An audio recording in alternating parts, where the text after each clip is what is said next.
And upon entering, he sat amongst the servants to see the outcome. This is in the Gospel of Matthew, chapter 6, verse 58. Failure, as much as any success, has its positive causes. Peter's denial has always been an interesting subject in Christian communities. Could the moral downfall of the Master's benevolent friend have been fate? Why would Simon Peter refuse to cooperate with the Lord at such a difficult time? In this particular, it is useful to examine Peter's carelessness. The loving fisherman's failure lies in the lack of attention to the warnings he had been given.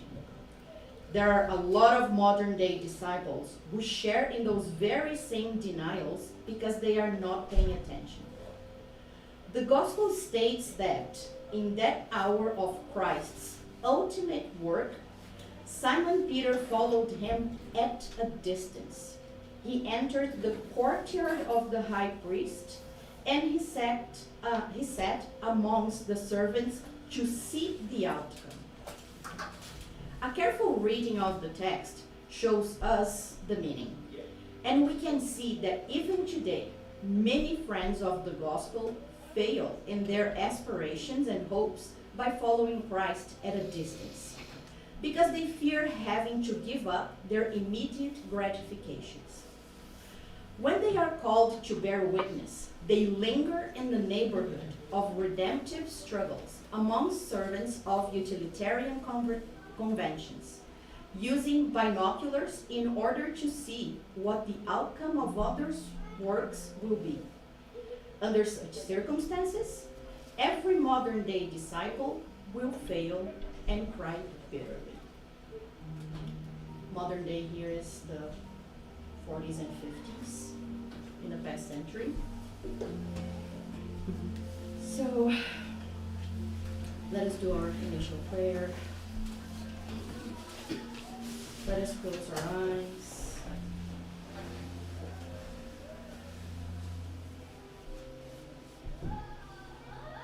Take a deep breath. And let's leave all the worries of the outside world out the door. Let us try to be here in body and mind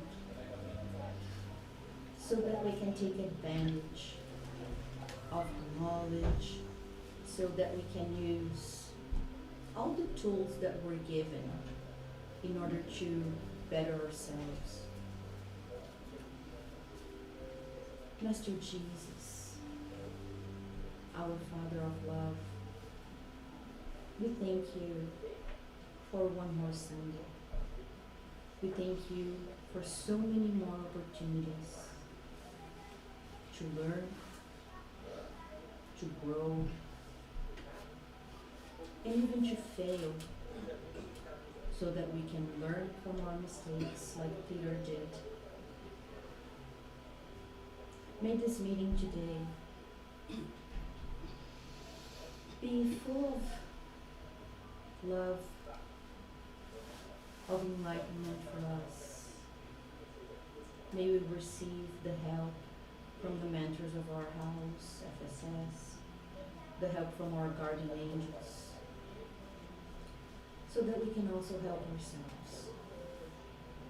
So be it. Okay. Yeah. Oh, that was a good idea. Today I decided to wait until after the prayer for the announcements, because there are always more people after. Okay, so first announcement, book club, November 15th. There's still time to read.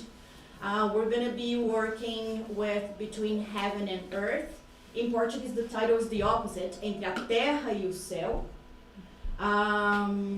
So we're going to be sitting down as a group. For anybody who was here yesterday, it's a similar idea.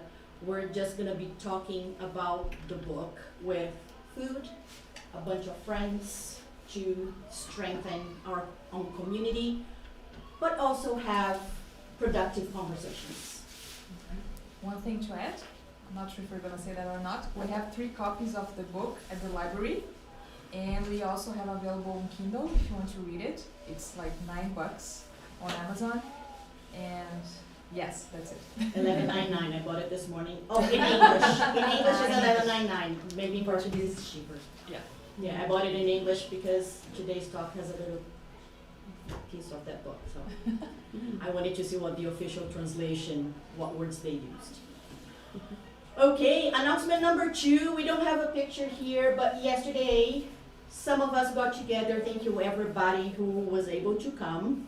So some of us got together and we made a bunch of beautifully, perfectly imperfect Christmas cards. They're all handmade, all paper with a lot of love and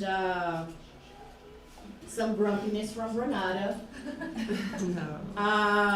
So, and you're like, Renata, it's October. Why are we talking about Christmas cards?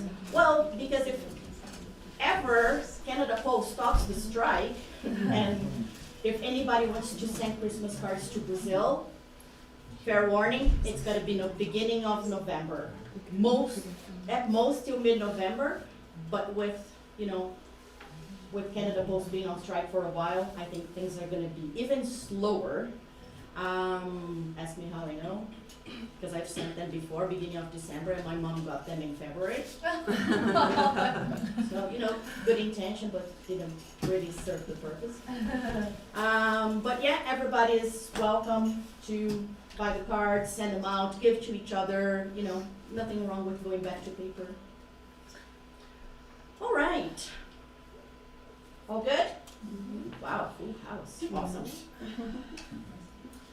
Okay, so today I chose to talk about something a bit different from what I usually do. So how do my feelings affect my physical health? Do you guys think our feelings can affect our physical health? 100%. Okay, so let's reflect on a few questions first, and then we move on. So, first question, what do I understand for physical health? Working out, taking supplements. Is that physical health? Functionality. Being functional. Yeah. But like, do you think like all these external things we do are physical health? You bet they are. They're part of. Yeah, you bet they are. Taking care of our physical body. Mm-hmm. Exactly. So you bet. So, you know, the whole idea of, you know, I'll just take care of my soul. Yeah. Something that is very important to remember. Whose body is this? Is it mine? Is this body mine? Is it Renata's? We're looking after it. You borrowed it. Yeah. Exactly. We borrowed it. And you're like, what do you mean, borrowed? Why would we use the word borrowed? Yeah, we don't get to keep it. Right? We don't keep this. It goes back to nature. So it's a divine loan to us. So it is very important to take care. Like, would you borrow a book and destroy it? I use a book because I'm a nerd. But I don't know. Some people What do. else? Some people do, which is unfortunate. But yeah, well, if you ever borrow one of my books, please don't destroy it. So it is very important to take care of the physical body because it is the most sacred tool we got from God in order to fulfill our mission, right? So it's very important to take care of something that we borrowed. So I think we already answered that. So can my feelings affect my physical body? We already said yes. Question now is how? How how do my feelings affect my physical body? Because of your thoughts Mm. and your feelings. Well, maybe Are feelings your- and thoughts related? Yeah, I would say that when you think, when you put, you transform that in energy, so energy will affect your body. Yes, absolutely. The Absolutely. body is a vessel. And are feelings and thoughts connected? Mm-hmm. Absolutely. Right? Okay. So, for those of you who have never been in one of my talks, I try to like present a few things and at the end I connect everything. So we're gonna do the same thing. So we're gonna move on to something else and at the end I'm gonna connect everything. So, how well do I know my bodies? Plural. Do I have more than one? Maybe that's the first question. Do I have more than one body? Throughout our all the reincarnation. Spiritual. Yep, absolutely. We do. The three body. So this is an illustration just to help us grasp the concept of, it's just a visual representation, it's not exactly like that, but it's just to help us understand. The spirit, the perispirit, which is what a few people just said now, our spiritual body and our physical body.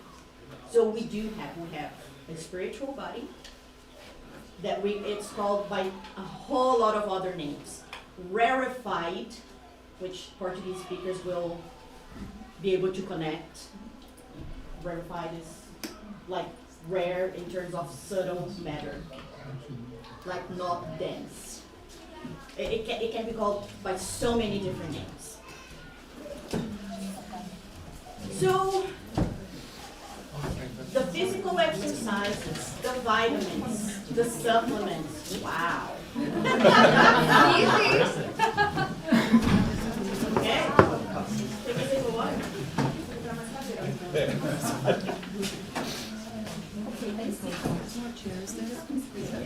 There are a few in here that we can grab later. Or there. There's more in here. Tem mais ali, tem mais ali. Tem mais cadeira. Tem mais cadeira na barra. Next purchase, a big rug and Tem mais ali. Ju, tem mais ali. Tem duas aqui.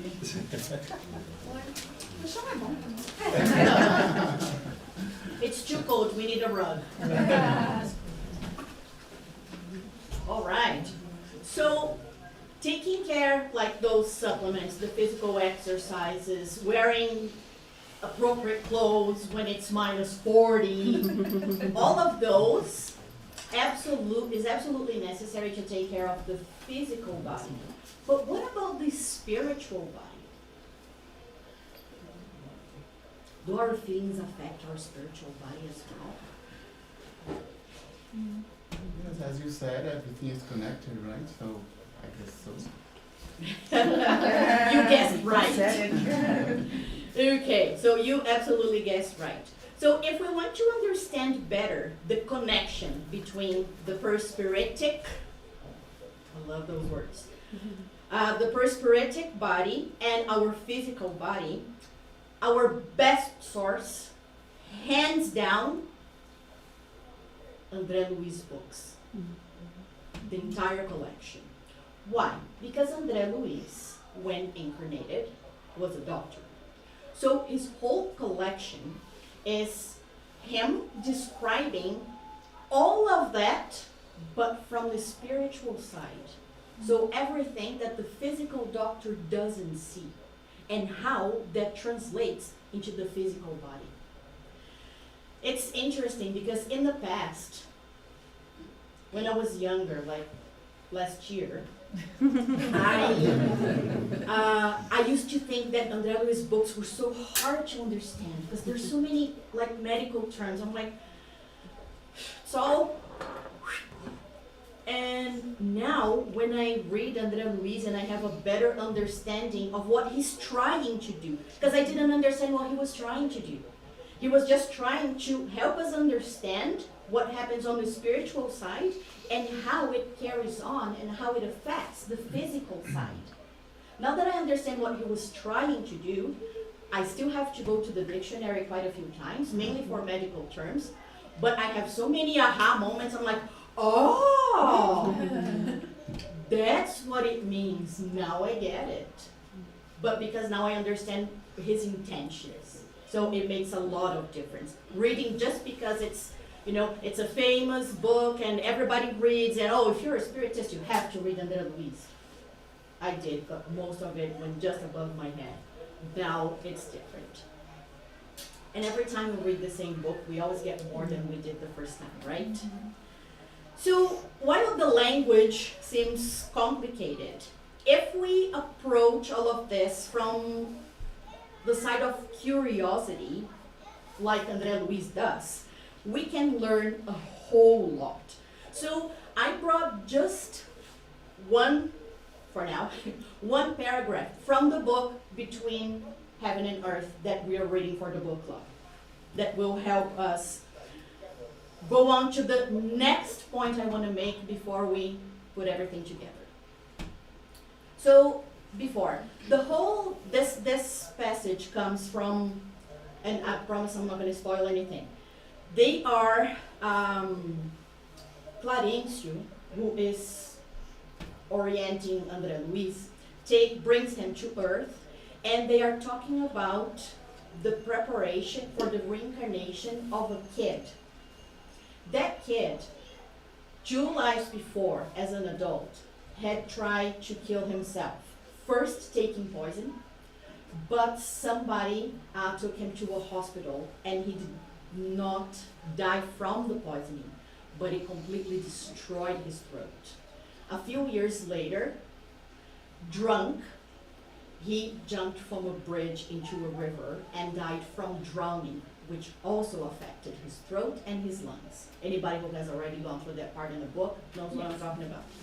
And Clarencio brings André Luiz to show him, actually this part is still in the spiritual world. He's showing him, like, in the spiritual body, what the boy's throat looks like and how it's damaged.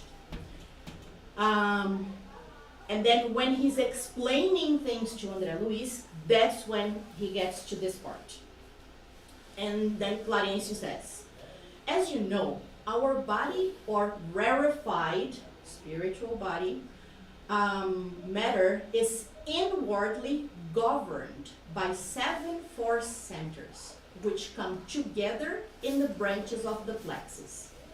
As they vibrate in tune with one another at the inflow of the directive power of the mind, thoughts, they establish for our use, a vehicle, I was like typing and translating at the same time. Vehicle of electrical cells, which we may define as an electromagnetic field in which thoughts vibrate, the S is extra, within a closed circuit. Wow. Big words. Right? Lots of big words. My daughter says, she's studying psychology, she's like, Mom, there's so many big words. What does he mean by force centers? Chakras. Yeah, the biggest hint is in the 7. I didn't underline the 7, but the biggest hint is in the 7. 7 force centers. And Mari said chakras. And you may be thinking, Renata, this is like Eastern stuff. That's got nothing to do with Spiritism. Spiritists don't believe in chakras.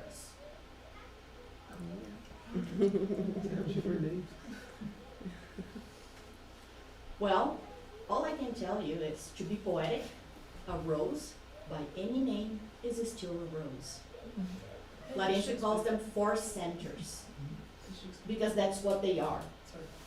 The word chakra in Sanskrit means circle. So we have 7 main chakras. There's many more, but we have 7 main chakras. Starting always from the bottom up, we have the root chakra, which is at the end of our coccyx. The coccyx is like the very last bone in our spine. The sacral, right below our belly button. The solar or solar plexus chakra, which is around the area of the stomach. The heart chakra, I think self-explanatory. The throat chakra, self-explanatory too. The brow chakra, which 99% of other places you're gonna see it called third eye chakra, okay? And the crown chakra, which is where we receive divine energy, okay? So, again, like I said, the word chakra means circle. And I have another picture that actually shows even better how they work. They are circular, chakra means circle. They are sort of spirals. And they can expand and contract, as we receive or block energy. Because we can receive and we can block as well. And feel free to chime in. Okay, so, and both vertically and horizontally, right? So, Clarencio already explained that they are 4 centers. So, here's the next question. Where are the chakras located? Like I told them where, but like, are they in any specific organs in our body? Or specific places in our body? No, because they are not in our physical body. They are part of our spiritual body. We have the approximate location just to give an idea, because also each of those areas have specific functions that we're going to see later. Oh, I forgot to give the most important announcement. Today, we're going to finish 15 to 10 minutes earlier, if you can believe it. Because our kids, like group 2, they are gonna bring us a presentation. So, yes. So, don't go anywhere, it's gonna be before the passes. So, don't go anywhere, we're gonna end a little bit earlier, and the kids will come for a presentation, and then we'll go for passes, okay? Sorry. Because I just looked at the clock and I was like, oh, the kids, I forgot to talk about the kids. Okay, so they don't exist in the physical body. They are connected to the physical body through certain organs and subtle energy. So it's nothing physical. It's not something that we can sever with a knife. So these 4 centers are responsible for the captation or reception of energies. So there are 7 main chakras, but there are hundreds of smaller chakras spread all over our body, and they all connect to the 7 main ones. Do you want an example of that? Acupuncture.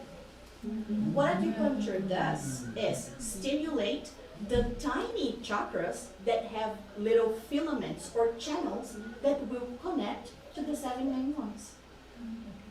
Not just acupuncture, that's one example. There are, in Indian culture, traditional medicine, there are exercises, breathing exercises through the nostrils, through the mouth, that are supposed to help you cleanse what is called nadis, which are these little channels. Okay? So there's a lot more to it than we might think. What? She's like, yeah. That's because I know what she's talking about. Yes. Yeah, so again, it's a bit shorter today. This is actually a series of talks that I'm preparing. This is the first one, it's just the introduction, because the next 7 ones are gonna be about each chakra and what's involved in there in relation to our physical and spiritual health. So this is just the introduction, so people are like, what are you talking about? All right, so another thing that is important to understand is that the bottom 3 are mostly physiological. They are mostly related to physiology. The heart chakra is sort of the connection, and the 3 top chakras are connected to spirituality, to transcending, okay? So far so good? Yeah? Okay, so since we're doing some investigation of things that will connect to our spiritual body, one more piece. And now we're gonna bring something a little more, not materialistic, but more used in the material world. Has anybody ever heard of a guy called Maslow? So, well, there you go. Yeah, okay. So I love the picture because it looks so happy, so I put the picture there too. So who was Maslow? Juliana can't stop. Yes, Juliana is, as we say in Portuguese, café com leite, coffee and milk. She doesn't count. Okay, so yes, Abraham Maslow was an American psychologist, and he is the founder of humanistic psychology, which takes into consideration more than just behaviorism and psychoanalysis. So he talks about, mainly at the top of the pyramid, he talks about being the best we can be. Right? So, physiological needs, we all need to breathe, eat, drink water, we need shelter, we need clothing, we need sleep. It's not here, but reproduction would be part of this bottom 2. Safety and security, health, employment, property, family, social ability. Love and belonging, friendship, family, intimacy, sense of connection. Self-esteem, confidence, achievement, respect of others, the need to be a unique individual. And then the top, self-actualization, morality, creativity, That word. thanks, acceptance, experience, purpose, meaning, and inner potential. So again, the idea of being the best we can be. Can we see some connection? I've found a great picture. Yes. Sorry, Maslow also says that in order to achieve perfectly the next stage, you have to be fulfilling the first one. So it's like I say, like the bottom is like physiology. So you need to breathe, have food, water, shelter, clothing, and sleep. Yeah. In order to be able to achieve the next step in the best way possible. So Very, very important point. In a materialistic view, absolutely. But we're gonna see where that is not exactly like that. But yes, that's exactly what he said. I'm curious, Renata, do you know how In materialistic, it makes sense. Yeah. how the chakras get stimulated physically? For example, through acupuncture, if you said that they're not actually physically situated. Because you said that they're part of the perisphere of the Yes. material body. So I was just Yeah. curious if you know how they get stimulated physically all the same, if they're not actually part of the physical body. Because they're connected. Because they're connected. Okay. Thank you. No problem. It's, we could talk about this for hours. That's fair. But yeah, it's exactly that connection where you do something physical, but that will stimulate the spiritual. Okay. And because it's all about magnetism and electricity, metal is used, and the nobler the metal, the better the stimulation. Hence, some acupuncturists use gold needles. Okay, does that make sense? A little bit more. Okay, Thank you. no problem. So I found this great picture that actually merges these two. So where things kind of interconnect to help us understand a bit better, right? So again, physiological, the basic needs. And this is, again, this is not spiritism. It's just to help us understand what's gonna come next. Okay? What's gonna come next then is material that was passed on by the Spirit Honório, who is the coordinator of Projeto Espiritizar. So again, always the base. And all of this makes sense. And as you said, it is cumulative. It is something that we build. This is why it's the base. Nowadays, there's the whole lot of, inverted Maslow pyramid, but it's just, people piggybanking off other stuff. But again, it is buildable. It accumulates. And we're gonna see this really well as we go through the 7 chakras, slowly one by one. So, what's something very important that we need to know in terms of the chakras? So, they are, they expand and contract as we receive or block energy. Now, if we think of flow and block, the idea of flowing and blocking, can we see how if there is an imbalance, there's a problem? If there's a bigger flow than we can take, there's a problem. If there's a block and if nothing is flowing, there's another problem, right? So ideally, we want the balance. However, we can't always. Right now, in our evolutionary state, I think it's fairly fair to say we might not have that much balance everywhere. But that is not to say it's a disaster, because we might have most of them balanced. Everybody's different. So remember, they are receiving energy or blocking the energy, and either blocking or receiving too much will cause an imbalance. And there are these 2 basic imbalances. So the first is inhibition, when we block. So it results from the process of blockage of the energies of the fluidic body when these energies are not absorbed correctly.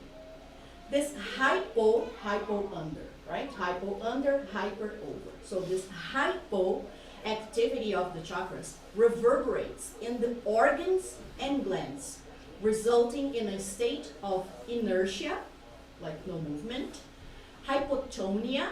Do you know hypotonia? Abnormally low muscle tone. And asthenia.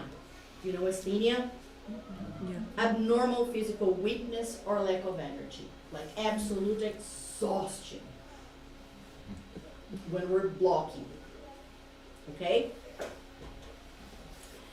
Energetic inhibition of the psychic meaning psychology thoughts, not psychic tarot and organic. So energetic inhibition of the psychic, organic, and gland functions cause ailments or diseases or conditions, whatever you want to call, in the physical body, such as hypoglycemia, hypotension, hypothyroidism, tiredness, drowsiness, discouragement, depression, because these are all under the level of energy that would mean we are balanced. Does that make sense? Perfect. And the other imbalance is congestion. It happens when there is an accumulation of the energies in the chakras, causing these energies not to be utilized properly. In this case, there's a hyperactivity of the chakras, which causes congestion in the fluidic body in a process similar to the inflammation in a physical body. It's too much, right? There's more than our body can take. The regions of the fluidic body that are inflamed, and remember, like we have the location of the chakras, the base, the sacral, solar plexus, heart, throat, brow, and the crown. So the regions of the fluidic body that are inflamed will produce a hyperactivity of the organs or glands, because it's all connected, for example, with hormone production as well, of the physical body, resulting in diseases like hypertension, hypersecretion of acids in the digestive system, aka gastritis, stomach ulcers, all of that.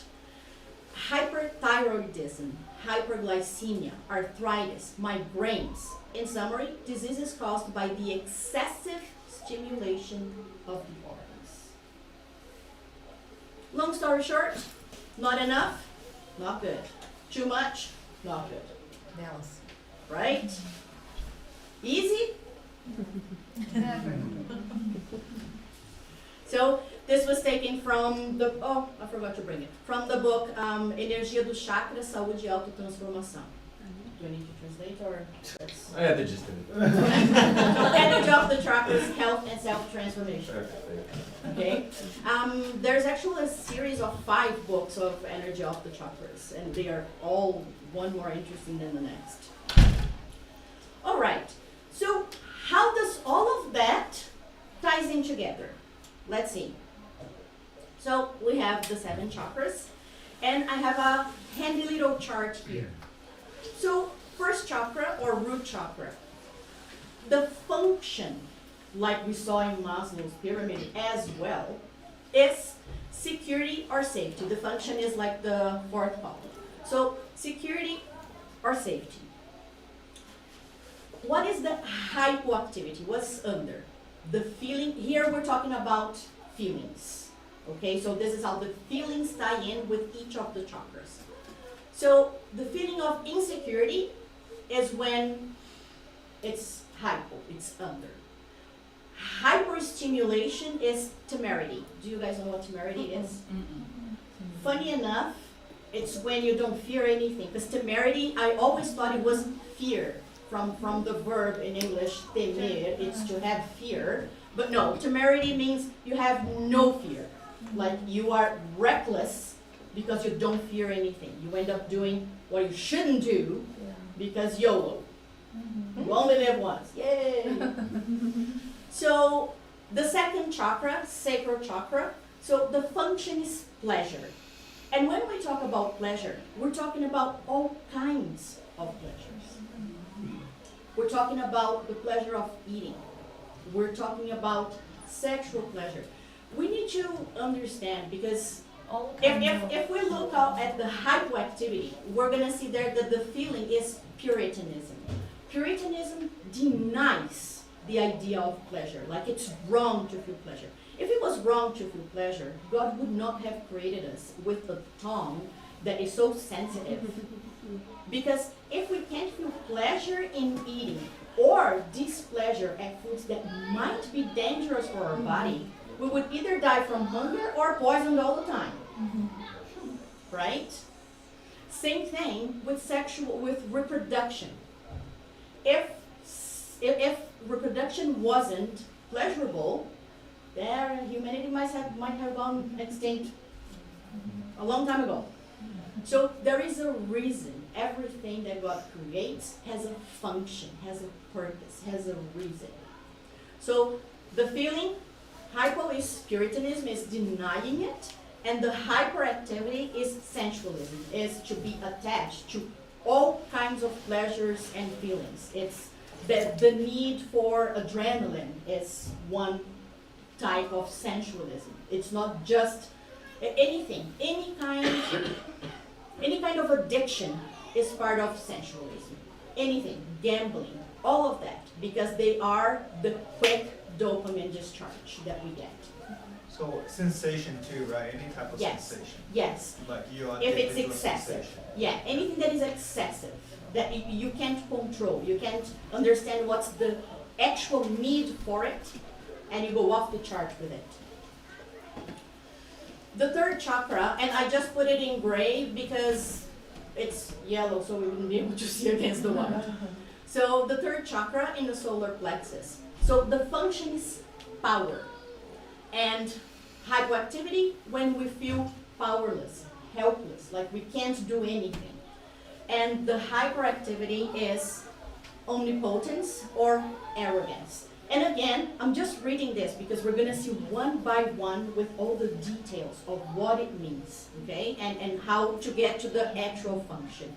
But for example, the third chakra is the one that gives us stomach problems.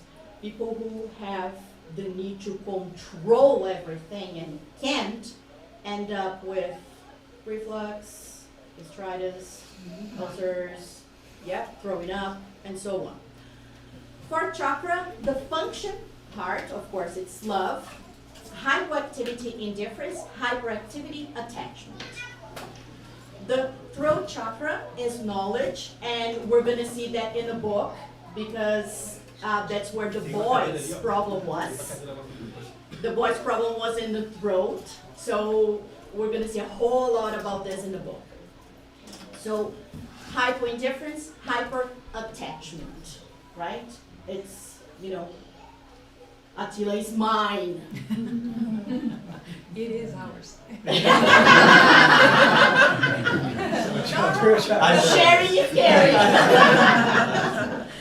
Okay, then the sixth chakra, the brow chakra or third eye chakra. The function is inspiration and intuition. Hypoactivity, feeling of skepticism, and hyperactivity, feeling of mysticism. Mysticism in the sense of, I believe everything, right? Skepticism, I don't believe anything. Mysticism, oh, I believe everything. Don't want to go deep into anything, but I believe everything, right? The seventh chakra, the crown, it's responsible for transcendence, like really going already into the spiritual. Hypoactivity, contempt for psychic functions, and hyperactivity, abuse of psychic functions. And again, we're going to see everything in detail as we go. Really? Then stay tuned for the next chapter. So again, from the book Heaven and Hell, Heaven and Hell, different book. Sorry, Arnett. Between Heaven and Earth. Later in the chapter, Clarencio says, when, by acts contrary to the divine law, our mind harms the harmony of one of our soul's four centers, the chakras, it is naturally enslaved to the effects of the unbalancing action, thus making the toil is work, of readjustment necessary. So, in the boy's case, he damaged his throat. So his spiritual throat is damaged. So what Clarencio is saying is that by trying to kill himself in that way, he acted contrary to the divine law. So that resulted in him harming his throat. And now it needs to be corrected. And in the book, he will explain how. Ta-da! Let's read the book. Okay, so now, because so far you're like, Renata, that's a whole lot of information, but I don't see anything I can get from that. So I'll give you a takeaway. Because the Spiritist doctrine clarifies consoling and consoles clarifying, this is just not knowledge. We can do a whole lot with all of this. We just need to understand how to apply it to our own selves, how to apply it to our lives. So, we always talk about divine laws, right? What do we need to do to fulfill a divine law? Practice it. Practice what? Virtue. Virtues. So practicing a virtue is the same as fulfilling a divine law. Is that right? And we always talk about the difference between virtues and egotistic feelings, or egoic feelings, right? Well, wasn't it what we just saw? All those egoic feelings? Guess what? By developing virtues, we can also balance our channels, our spiritual body, and in turn, balance our physical body. Ta-da! Easy. I never said it was easy. So again, now another chart that will bring us something about the feelings and the virtues that will help us balance that. So for the root chakra, the function is security or safety, the egoic feeling, pride, and rebellion. So when I'm proud and rebellious and I refuse to learn, I get problems. And the essential feeling or the virtue that's in the balance is humility and meekness. For the second chakra, function is pleasure. The egoic feeling that will cause it to be imbalanced is ingratitude, and the essential feeling is gratitude. So the way to feel pleasure, because remember, second chakra is responsible for pleasure. The way to feel pleasure and happiness is to be grateful. Third chakra, function power, the egoic feeling, non-acceptance, and the essential feeling, acceptance. So again, accepting that I don't have the power to control everything is what's going to balance my solar plexus chakra, which is around the area of this chakra. Fourth chakra, function love, egoic feeling, selfishness, indifference, cruelty. The virtue that is going to balance, compassion. Knowledge, egoic feeling, lack of understanding, essential feeling, comprehension of the truth. What's the difference between understanding and comprehending? We come for a Spiritist talk and we learn English too. What's the difference between understanding and comprehension? Internalizing the truth. Yes, comprehension is going beyond. It's like there's not just understanding, we're going beyond. How does it apply to me? How can I use this? Yes, it's like beyond understanding. Sixth chakra, function, inspiration, and intuition. The egoic feeling, lack of discernment. The virtue that is going to balance it, discernment, making good choices, making the right decisions when it counts. And the seventh chakra, the function is transcendence, and the egoic feeling is resistance, when we resist, and the essential feeling is surrender. And as Josie was saying, it builds. In this case, you can see from the top to the bottom. A lot of these virtues we are practicing in conjunction with each other, but the more you get to the higher, to the spiritual chakras, the more you understand that without the virtues for the base, you can't reach the top. It's not that you're not practicing. It's not that you will only practice humility and meekness, and then you will only practice gratitude. No, we are practicing them interchangeably. However, you can't achieve the top if you don't build up from the bottom. Make sense? Yes. And I did it. Thank you very much. I never thought I was going to be applauded by keeping the time. So again, this was taken from Energy of the Chakras, Health and Self-Transformation Between Heaven and Earth, and also the course Saúde das Emoções, Module 10.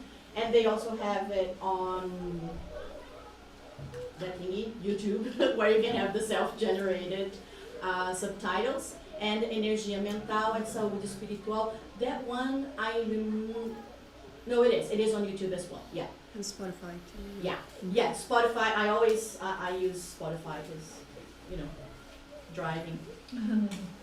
It's better to listen to something useful than Then nothing. or getting angry at the other drivers. So nice you can multitask. I'm terrible at that. I tried listening to a podcast while working.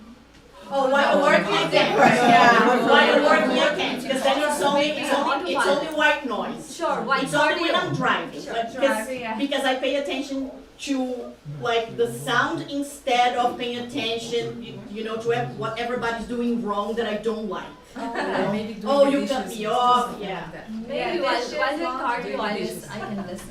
Yes, only driving, but while you're working, no, I can't. Either I work or I pay attention. Yes. Because if I do while working, I won't pay attention. It's something that you have to do automatically. There was a podcast on how to save your tax, how to not pay too much taxes to the government, and I really wanted to listen to it, and then I got so distracted. I need to comprehend that one. Not understand, but comprehend. I think they're ready You over ready? there. Yeah? Yeah. So I'll just end the streaming just because of the kids. So The prayer is now or? the praise is No, after. the prayer is after. So the kids are gonna do the presentation, we do the prayer, and then we go for passes. And stay tuned for the next 7. Let's figure out how we can do better. Yeah.